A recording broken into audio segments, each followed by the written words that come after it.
கோவை மருதமலை பழங்குடியினரின் உண்டு உறைவிட பள்ளி உணவை தேடி அங்கு இரவில் முகாமிட்டுக் கொண்ட 2 காட்டு யானைகள். கோவை மேற்கு தொடர்ச்சி மலையை ஒட்டியுள்ள மலையில் அமைந்துள்ளது பிரசித்தி பெற்ற மருதமலை சுப்பிரமணிய சுவாமி திருக்கோவில். கோவிலுக்கு நாள்தோறும் நூற்றுக்கணக்கான பக்தர்கள் வந்து வழிபட்டு செல்வது வழக்கம். இந்த நிலையில் அங்கு வாழும் பழங்குடியின மக்கள் கோவிலுக்கு வரும் பக்தர்களுக்கு ஊசி, பாசி மாலை, குழந்தைகளுக்கு விளையாட்டு பொருட்கள் போன்ற பொருட்களை விற்பனை செய்து வாழ்த்து கொண்டு வருகின்றனர். அவர்களின் குழந்தைகளின் எதிர்காலம் கருதி அந்த மலையில் 5ஆம் வகுப்பு வரை படிக்கும் குழந்தைகளுக்கு அரசு உண்டு உறைவிட பள்ளி செயல்பட்டு வருகிறது. அங்கு குழந்தைகளுக்கு வழங்கும் உணவுப் பொருட்கள் வைக்கப்பட்டுள்ளது. இந்நிலையில் கடந்த சில மாதங்களாகவே மருதமலையில் வாகனங்கள் செல்லும் பாதை மற்றும் பக்தர்கள் நடந்து செல்லும் படிக்கட்டு பாதையில் ஒற்றை காட்டு யானை மற்றும் 10க்கும் மேற்பட்ட காட்டு யானைகள் அங்கும் இங்குமாக நடந்து சென்ற வீடியோ வெளியாகி பரபரப்பை ஏற்படுத்தியது.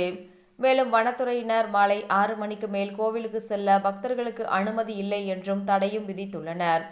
இந்நிலையில் நேற்று இரவு 2 காட்டு யானைகள் அந்த பள்ளியின் முன்பு உணவுப் பொருட்களை ருசி பார்க்க நீண்ட நேரம் முகாமிட்டிருந்தது.